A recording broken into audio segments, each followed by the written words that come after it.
કેમ છો વિદ્યાર્થી? તો ફરીથી આજે આપણે એક નવો વિડીયો લઈને આવી ગયા છીએ. આપણે ડાયરેક્ટ ઇનડાયરેક્ટ ની શ્રેણી ચાલુ છે. એમાં આજનો ટોપિક છે, હવે પછીનો જે આપણે વિડીયો ચલાવવાનો છે એમાં છે ઉદ્ગાર વાક્ય. તો ઉદ્ગાર વાક્ય તમે ડાયરેક્ટ ઇનડાયરેક્ટમાં શીખો એની પહેલા તમારે સમજવું પડે કે ઉદ્ગાર વાક્ય શું.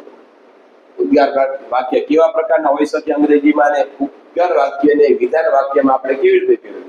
તો આજના વિડીયોમાં આપણે ઉદ્ગાર વાક્ય સામાન્ય લઈને આવશું કે જેને તમને હું વિધાન વાક્યમાં ફેરવતા શીખવી દઈશ, કે જેથી જ્યારે આપણે ડાયરેક્ટ ઇનડાયરેક્ટમાં જ્યારે ઉદ્ગાર વાક્ય આપણે આવે, રિપોર્ટિંગ સ્પીચમાં ઉદ્ગાર વાક્ય આવે, એનું વિધાન વાક્ય કેવી રીતે કરવું અને પછી ઇનડાયરેક્ટ સ્પીચમાં કેવી રીતે ફેરવવું, એ જેથી તમને સરળતાથી આપી દે. તો આજે આ વિડીયોમાં આપણે ઉદ્ગાર વાક્ય જે અંગ્રેજીમાં છે કેવા પ્રકારના આવે છે અને ઉદ્ગાર વાક્ય કોને કહેવાય એ આજે આપણે સમજીશું.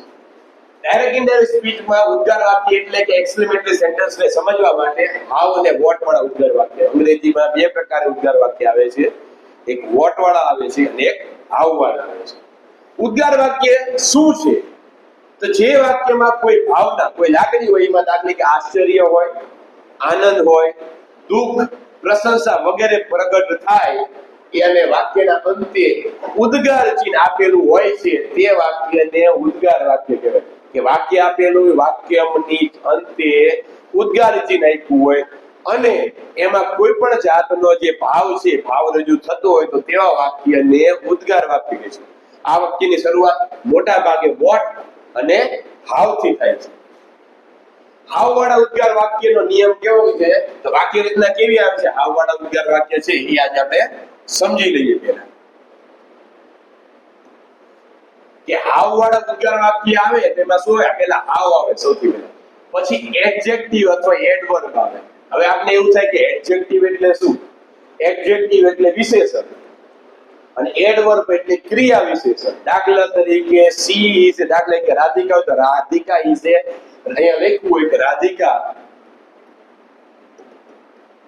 is a beautiful girl. તો આ બ્યુટીફુલ છે એ શું છે? એ એડજેક્ટિવ છે. કે શેમાં વધારો કરે? કે નામમાં. નામ એટલે શું? અહીંયા નામ એટલે નાઉન. જે નાઉન ના એમાં દાખલા તરીકે પ્રોપર નાઉન આવી જાય, કોમન નાઉન આવી જાય, એબ્સ્ટ્રેક્ટ આવી જાય, કમ્પાઉન્ડ નાઉન આવી જાય, મટીરીયલ નાઉન આવે. 5 પ્રકારના મેઇન નાઉન છે. એમાં પછી ફેમિનાઇન આવે, મેસ્ક્યુલાઇન આવે અને ન્યુટ્રલ આવે. અંગ્રેજીમાં તમે નાઉન ભણો એટલે ફેમિનાઇન આવે, દાખલા તરીકે મેસ્ક્યુલાઇન આવે અને ન્યુટ્રલ આવે. જે રીતે ગુજરાતી, હિન્દી, સંસ્કૃત, કારણ કે ભાષામાં બધે પ્રકારે ગ્રામર સરખું જ હોય છે. પુરુષવાચક આપણે કહીએ છીએ પુરલિંગ આવે, સ્ત્રીલિંગ આવે, નપુંસકલિંગ આવે. એ રીતે પુરલિંગ એટલે મેસ્ક્યુલાઇન નાઉન, સ્ત્રીલિંગ એટલે ફેમિનાઇન નાઉન અને ન્યુટ્રલ નાઉન એટલે શું કહેવાય? આપણે જે કહીએ છીએ કે બેયમાં પુરુષમાં સ્ત્રીમાં ન હોય એને આપણે નપુંસકલિંગ જે કહીએ છીએ એને ન્યુટ્રલ નાઉન કહેવાય. એની વાત છે. તો અહીંયા બ્યુટીફુલ છે એ શું છે? એડજેક્ટિવ છે. કે નાઉન જે છે, નાઉન ગર્લ એટલે ગર્લ શું છે? કોમન નાઉન છે, એનામાં વધારો કરે. અને એડવર્બ એટલે શું? કે જે વર્બ છે, વર્બમાં વધારો કરે. ખાવું પીવું જેની પાછળ હું આવતું હોય એને વર્બ કહેવાય ને એમાં વધારો. દાખલા તરીકે લખ્યું હોય કે દક્ષા runs very fast, અથવા આની જગ્યાએ લખ્યું હોય fastly, ફાસ્ટલી, કે જેની પાછળ ly આવે મુખ્ય. તો એટલું યાદ રાખવાનું કે જે સ્પેલિંગની પાછળ ly આવે એ શબ્દ મોટા ભાગે એડવર્બ હોય. તો દક્ષા શું કરે છે? વેરી ઝડપથી, ઘણું ઝડપથી દોડી શકે છે, ઝડપથી દોડે છે.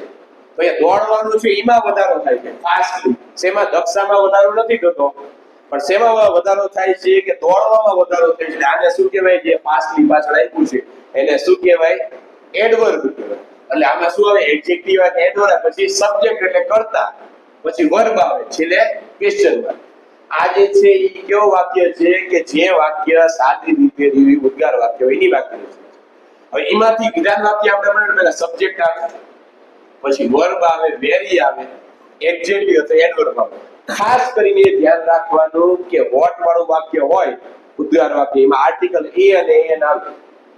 હાવ વાળા વાક્યમાં આર્ટિકલ એ અને એન નો કોઈ દિવસ ઉપયોગ થાય નહીં. હવે દાખલા તરીકે આપ્યું છે જો હાઉ ક્લેવર એરિક ઇઝ. હાવ આપ્યો છે કે હાઉ ક્લેવર એરિક ઇઝ, કે એરિક કેટલો હોશિયાર છે, કેટલો ઉદ્ગાર અહીંયા કે એરિક કેટલો હોશિયાર છે.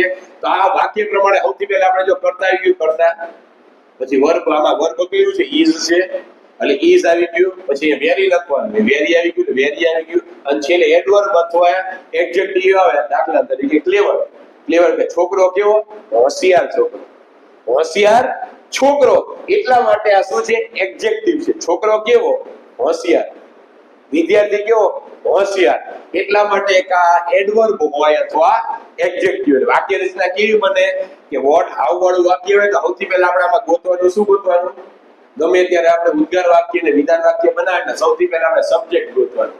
તો હાઉ વાળું વાક્ય છે એમાં સબ્જેક્ટ કોણ છે, કર્તા કોણ છે, તો કે એરિક છે, ક્રિયાનો કરનાર એરિક આવી ગયું. પછી ક્રિયાપદ, તો ક્રિયાપદ ઇઝ આવી ગયું છે, ઇઝ આવી ગયું. પછી શું લખવાનું, વેરી મૂકવાનું, તો વેરી લખી નાખ્યું. પછી જે એડવર્બ અથવા એડજેક્ટિવ હોય તો અહીંયા એડજેક્ટિવ છે ક્લેવર, તો ક્લેવર લખીને બન્યું કેવું એરિક ઇઝ વેરી ક્લેવર.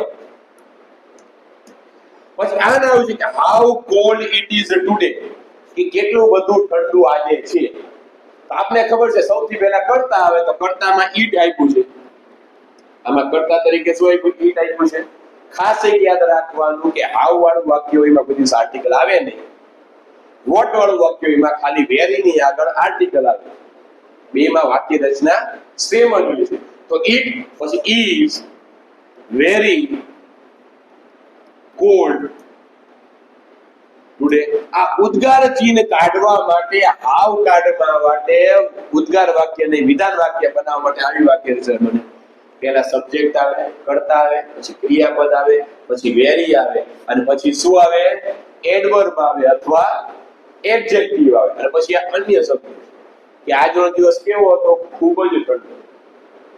મોટા ભાગે જે શબ્દની પાછળ એલવાય હોય એ શબ્દ કેવા હોય ને એડવર્બ કહેવાય. એડવર્બ એટલે ક્રિયા વિશેષણ, એડજેક્ટિવ એટલે ખાલી વિશેષણ કે જે શબ્દ જોઈ નામના અર્થમાં વધારો કરે એને શું કહેવાય, વિશેષણ કહેવાય. અને જે શબ્દ ક્રિયાપદમાં વધારો કરે એને ક્રિયા વિશેષણ કહેવાય. પછી એવું છે how fast the train moves, કે કેટલી ઝડપથી ટ્રેન મૂવ કરે છે, દોડે છે. આપણે ખબર છે આમાં શું છે, કર્તા તરીકે ધ કર્તા કયો છે તો ધ આવી ગયો, ધ ટ્રેન. ક્રિયાપદ શું છે મૂવ્સ છે એટલે મૂવ્સ. પછી વેરી બહારથી લખવાનું કારણ કે આપણે વાક્ય રચના અહીંયા જો વેરી છે, પેલા કર્તા આવે, ક્રિયાપદ આવે, પછી વેરી આવે, એડજેક્ટિવ અથવા એડવર્બ, પછી અન્ય શબ્દ. તો વેરી અને ફાસ્ટ નું ફાસ્ટ. તો વેરી ફાસ્ટ શું છે એડવર્બ છે, કારણ કે ફાસ્ટ વેરી ફાસ્ટ ની જગ્યાએ આપણે અહીંયા ફાસ્ટલી પણ લખી શકીએ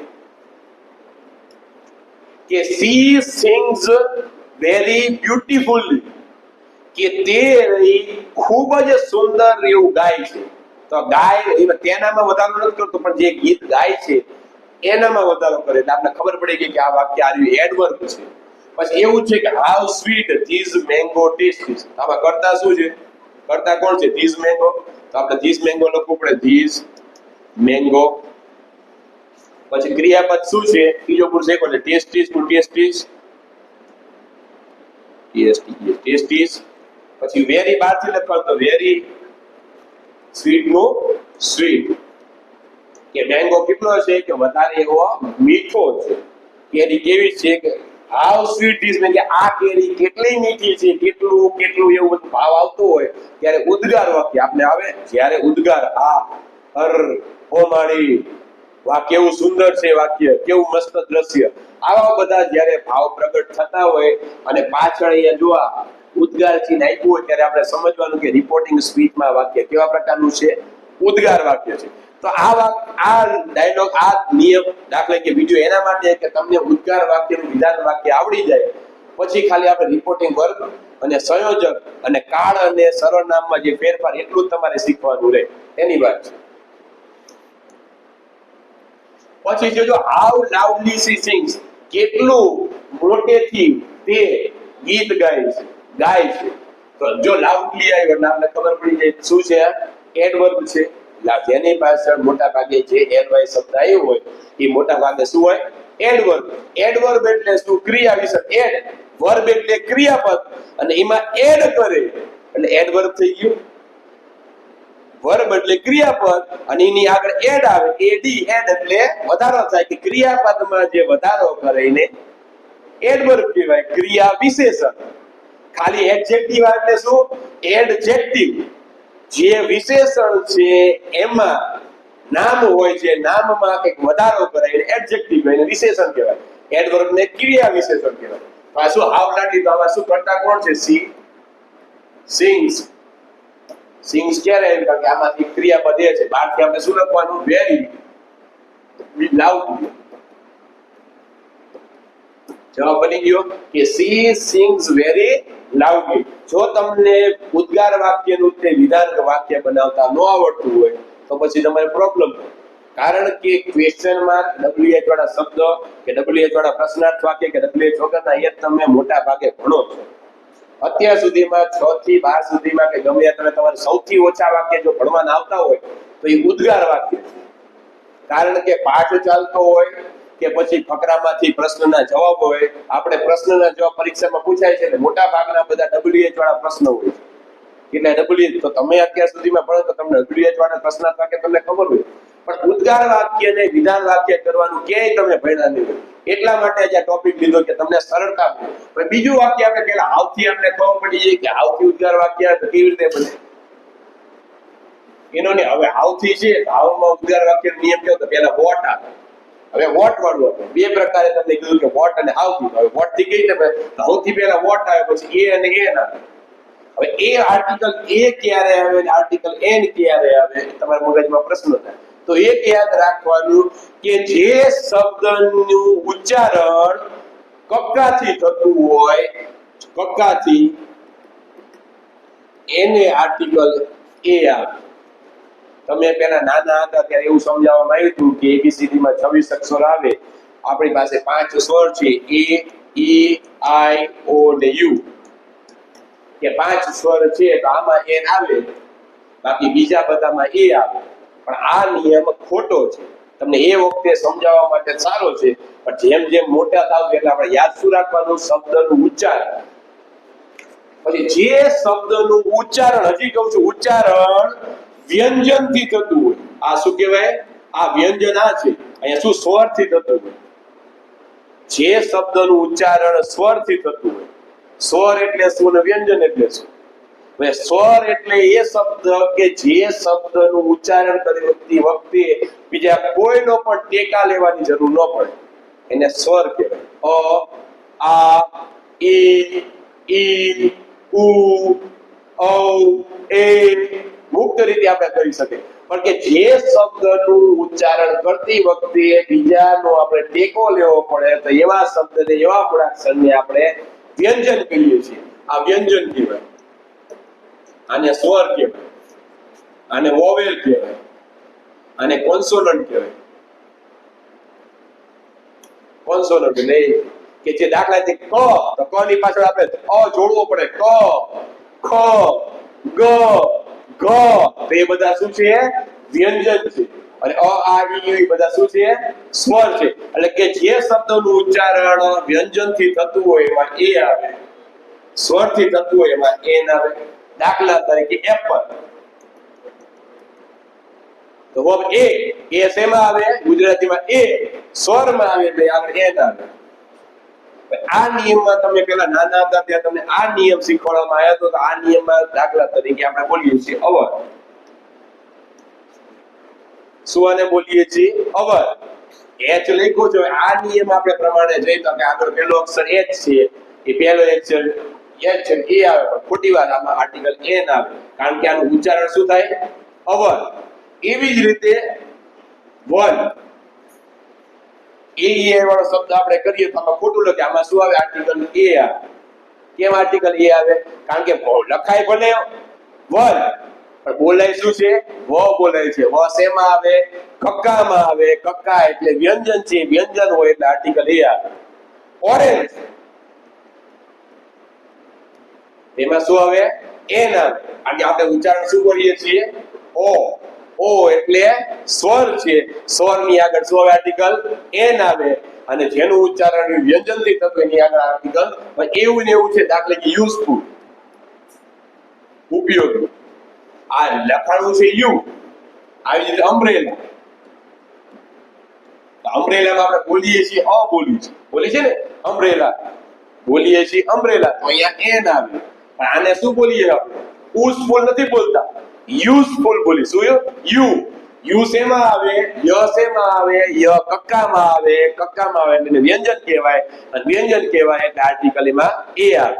સમજાઈ ગયું? આર્ટિકલ એ ક્યાં વપરાય, આર્ટિકલ એન ક્યાં વપરાય. હવે આની વાક્યતા પહેલા વોટ આવે, પછી એન આવે, પછી એડજેક્ટિવ, પછી નાઉન આવે, પછી સબ્જેક્ટ અને વર્બ આવે. એટલે શું કહે છે? સાદી વાક્ય રચના જે ઉદ્ગારની હોય એને આપણે સમજવાની જરૂર છે નહીં, કારણ કે ઉદ્ગાર વાક્ય તો રિપોર્ટિંગ સ્પીચમાં આપેલું જ હશે, કે વોટ વાળું હશે, કા હાઉ વાળું હશે. પછી એનું વિધાન વાક્ય બનાવો તો સૌથી પહેલા ઈ, દાખલા તરીકે ઇટ ઇઝ અ વેરી, એટલે એવી રીતે પહેલા કર્તા આવે, પછી ક્રિયાપદ આવે, પછી આર્ટિકલ એ અને એન આવે, પછી આવે વર્બ આવે, વર્બ નહીં વેરી આવે, પછી એડજેક્ટિવ અથવા નાઉન આવે. પેલા શું આવે? કર્તા આવે, પછી ક્રિયાપદ આવે. આમાં જોડવાનું ખાલી શું આવે? કે આર્ટિકલ એ અથવા આર્ટિકલ એન. પછી આવે વેરી આવે, પછી એડજેક્ટિવ આવે અથવા નાઉન આવે. નાઉન એટલે તમને સમજાઈ ગયું કે નાઉન એટલે શું? સંજ્ઞા.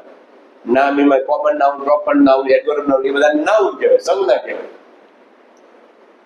જો સબ્જેક્ટ હેઝ, અને બીજી વાક્ય રચના એ બનશે એમાં સબ્જેક્ટ કરતા આવશે, હેઝ આવે, વેરી આવે, એડજેક્ટિવ ને નાઉન. હવે પહેલું વાક્ય છે આપણે જો સમજી લઈએ કે what a beautiful flower this is, કે કેટલું સુંદર ફૂલ છે, કેટલું સુંદર ફૂલ છે. આમાં કરતા શું છે? ધીસ છે, એટલે ધીસ આવ્યું, અહીંયા ઇઝ આવ્યું, પછી કારણ કે very beautiful flower, this is a very beautiful flower. આપણે ધીસ કર્યું, ઇઝ કર્યું, પછી આર્ટિકલ એ અને એન મૂક્યું. એ કેમ મળ્યું? કારણ કે વોસ વેરી આવ્યું, વોસ એમાં આવે, કક્કામાં આવે, એટલા માટે આર્ટિકલ એ આવે. ઉચ્ચારણ સ્વરથી થતું હોય તો આર્ટિકલ શું આવે? એન આવે. બ્યુટીફુલ ફ્લાવર, કે તે આ ખૂબ જ સુંદર ફૂલ છે. એટલે વેરી લખી એટલે ખૂબ જ કરી. એ જે what a brave boy he is, ચાલો આપણે કરી સૌથી પહેલા આવે he is a very brave boy. ઉદ્ગાર વાક્યનો આપણે વિધાન વાક્ય બનાવીને શું થઈ ગયું? અહીંયા કર્તા તરીકે હી આવ્યું, પછી ઇઝ આવ્યું, આર્ટિકલ આમાં લગાવવાનું અ વેરી બ્રેવ બોય, હાવ નીકળી જાય, છેલ્લે ઉદ્ગાર ચિહ્ન નીકળી જાય. પછી what a big house they have, કે તેઓની પાસે કેટલું મોટું ઘર છે, કેટલું મોટું. તો જવાબ આપણે એમ કહ્યું એની પાસે ઘણું મોટું છે. એટલે કર્તા તરીકે શું આપ્યું? ધે આપ્યું, તો they have a very big house, કે તેમની પાસે ઘણું બધું મોટું ઘર છે.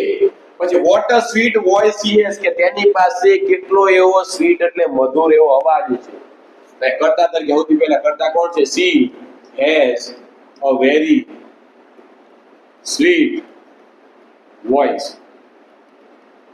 કે તેની પાસે ઘણો બધો એવો મીઠો અવાજ છે. પછીનું what a great idea you have, કે તારી પાસે કેટલો મહાન વિચાર છે, કેટલો મહાન તારી પાસે હતું, કેટલો આપણે કહ્યું કે યુ સબ્જેક્ટ તરીકે યુ ગીવ, કેટલો મહાન વિચાર તે આપ્યો, તો you gave a very great idea. ઉદ્ગાર વાક્યનું વિધાન વાક્ય તમને આવડી જાય એટલે તમારે કોઈ પણ જાતનો પ્રોબ્લેમ રહે નહીં. પછી જે આ ત્રણ વાક્ય છે તમારે એને રીતે જ કરી નાખવાના કે what a large elephant it is, તો it is a very large animal. પછી what a nice book you have, તો you give me a very nice book. પછી how happy the children are, ફરીથી તો અહીંયા સમજાઈ દઉં છું, બે મિક્સ પૂછ્યું છે આમાં. Vote a large elephant it is, તો પહેલા સબ્જેક્ટ તરીકે it is a very large animal, કેટલો રે મોટો રે પ્રાણી છે, તો ઘણું બધું મોટું પ્રાણી છે. વોટ વાળો આર્ટિકલ આવે, વાક્યમાં જ આર્ટિકલ આપ્યું હશે, તમારે ચિંતા કરવાની જરૂર નથી. આપણે ખબર પડી જાય કે વાક્યમાં આર્ટિકલ આવે આપણે આર્ટિકલ મૂકવાનું છે, વાક્યમાં આર્ટિકલ ન આવે તો વાક્યમાં આપણે આર્ટિકલ મૂકવાનું નથી. તો અહીંયા છે vote a nice book you gave, you gave me a very nice book, કે તે મને ઘણી બધી એવી સારી બુક આપી.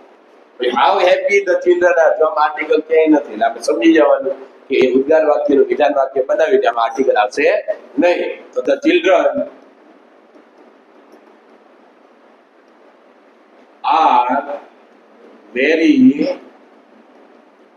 હેપી, કે બાળકો ઘણા બધા છે. બાળકો કેવા ખુશ છે?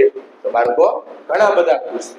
What a peaceful place this is, તો એમ બોલે કે this is a very peaceful place, કે આ રહ્યું ખૂબ જ એવું શાંતિ જે આપને આપે એવું સ્થળ છે. કે આ સ્થળ કેટલું શાંતિ વાળું સ્થળ છે? તો ઘણી બધી આપને શાંતિ પૂરી પાડે એવું સ્થળ છે. પછી હવે આપણે એક્સરસાઇઝ માટે મેં તમને શું કર્યું કે બે વાક્ય કરેલા છે. ભાઈ બીજા બધા તમે જાતે લખવાના છે. હવે કેટલા કરે છે? લગભગ 5 વાક્ય કરેલા છે કે જેથી પરથી તમને આવડી જાય. સ્પેશિયલ વોટ પણ, what a beautiful morning it is, તેનું શું થાય? It is a very beautiful, it is a very beautiful, આપણે સબ્જેક્ટ તરીકે ખબર પડી જાય. પછી what a loud noise that was, તો અહીં શરૂ થાય that was a very loud noise, કે તે કેટલો જે ઊંચો અવાજ હતો, તે ઘણો બધો ઊંચો અવાજ હતો. પછી એવી જ રીતે what નું, what a brave soldier he is, તો કર્તા તરીકે he is a very brave soldier. What વાળા વાક્યમાં આર્ટિકલ આવે એટલે આર્ટિકલ મૂકવાનો, હાવ વાળા નો આવે નો આવે. એટલે ઉદ્ગાર વાક્ય વિધાન વાક્ય તમને કરતા આવડી ગયું. પછી આ બીજા બધા વાક્ય છે આ બધા હવે તમારે એક્સરસાઇઝમાં જાતે કરવું, જેથી તમને વોટ વાળા વાક્ય કેવા આવે, હાવ વાળા આવે એ સમજી લીધા. હવે આમાં એની એક્સરસાઇઝ આવી તો વોટ વાળા સાથે કરી નાખો. પછી એવી જ રીતે હાવ વાળા 3-4 વાક્ય છે, તો 3-4 વાક્ય છે હાવમાં કેવી રીતે સોલ્યુશન કરવાનું એ તમને કીધું. આપણે ખબર છે કે હાવમાં જ્યારે આપણે કીધું આર્ટિકલ આવતો નથી. ધ બોય, એ શરૂઆત થાય સબ્જેક્ટમાં કોણ છે? The boy runs very fast, પેલા કરતા આવ્યો, ક્રિયાપદ આવ્યું અને પછી એડવર્બ આવ્યું અથવા એડજેક્ટિવ આવ્યું. આર્ટિકલ એ અથવા એન આવે નહીં, વાક્યમાં જ નથી આવ્યું એટલે આપણે કરવાનું થતું નથી. How sweet this fruit taste, કે આ ફળનો જે ટેસ્ટ છે કેટલો મધુર છે, મીઠો છે, તો ઘણો બધો છે. તો આમાં કોણ છે? તો ધીસ ફ્રૂટ છે એ કરતા છે, તો this fruit taste is very sweet. કારણ કે ઉદ્ગાર વાક્ય જ્યારે ઇનડાયરેક્ટ સ્પીચમાં પૂછાય છે, ડાયરેક્ટ સ્પીચમાં ત્યારે તમારા મનમાં કરવાનું હોય છે. આ જો નહીં આવડતું હોય તો બધું ગોથે ચડશે. એટલા માટે આ વિડિયો લઈને આવ્યો છું કે તમે ગોથે ચડો નહીં. પછી how tall that building is, તો આપણે લખવું પડે કે ધેટ બિલ્ડિંગ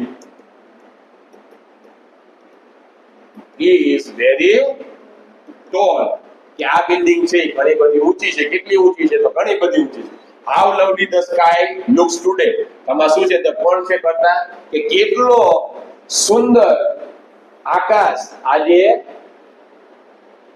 દેખાય છે. લુક્સ એટલે કેટલું સુંદર આકાશ આજે દેખાય છે. તો શું દેખાય છે? આકાશ. સુધી પ્રશ્ન બોલે આકાશ એટલે કરતા તરીકે આવે ધ સ્કાય. ક્રિયાપદ શું છે? તો લુક્સ વેરી લવલી ટુડે, કે ઘણું બધું સુંદર આજે આકાશ દેખાય છે. ફરીથી અમે એલવાય આપણે સમજી જવાનું કે એડવર્બ છે. પછી હવે પછીના જે બધા વાક્ય છે તમારે જાતે જે એક્સરસાઇઝમાં કરી નાખવા આ બધા. હવે વોટ અને હાવ વાળા બંનેની મિક્સ વાક્ય આપણે સૌથી પહેલા હાવના જોયા, પછી એનો નિયમ લખ્યો, પછી વોટના કર્યા, પછી હાવના વોટના કર્યા, પાછા વાક્ય કેવા આવી શકે, પછી પાછા હાવના કર્યા, અને આ મિક્સ છે 10 વાક્ય. તો બંને એક તમને સોલ્વ કરી દઉં છું કે વોટમાં કેવી રીતે થાય. હાઈમાં what a beautiful smile she has, article આપ્યો તો she has a very beautiful smile. ફરીથી કરતા ક્રિયાપદ, પછી આર્ટિકલ એ, પછી વેરી અને એડજેક્ટિવ અથવા નાઉન. કારણ કે વોટ વાળામાં એડજેક્ટિવ આવે અથવા નાઉન આવે, હાવ વાળામાં એડજેક્ટિવ આવે અથવા એડવર્બ આવે. પછી how fast the wind is blowing. આપણે કહ્યું તો wind એટલે પવન is blowing very fast. કે પવન ખૂબ જ ઝડપથી ફૂંકાય છે. તો બંને વોટ વાળું એક વાક્ય થઈ ગયું, એક વાક્ય થઈ ગયું હાઉ વાળું વાક્ય થઈ ગયું. હવે પછીનું જે વાક્ય છે 8 છે તમે જાતે એક્સરસાઇઝમાં કરવાનું. તો આ વિડીયોમાં આપણે તમારે ખાસ કરીને જે તમારે સોલ્યુશન એ કરવાનું છે કે હાવ વાળું ઉદ્ગાર વાક્ય હાવ વાળા વાક્ય રચના સમજાઈ દીધી, વોટ વાળા શું છે એ સમજી લીધું, અને આનો મહાવરો કરશો તો જ તમને ઉદ્ગાર વાક્યનું ઇનડાયરેક્ટ સ્પીચમાં કરતા આવડશે. તે વાક્યને આપણે વિડીયોને પૂરો કરીશું. નેક્સ્ટ વિડીયોમાં આપણે શું લાવશું કે જે ઇનડાયરેક્ટ સ્પીચમાં જે ઉદ્ગાર વાક્ય આવ્યો છે આ આવડી જાય તો જ તમને આવડશે. એટલે ખાસ કરીને આને ઉદ્ગાર વાક્યને વિધાન વાક્ય બનાવજો જેથી તમારે ઝડપ થાય. એમાં આપણે રિપોર્ટિંગ વર્ક તરીકે શું આવે છે, સંયોજક તરીકે શું આવે છે, અને ઉદ્ગાર વાક્યનું વિધાન વાક્ય તમને આજે આવડી ગયું.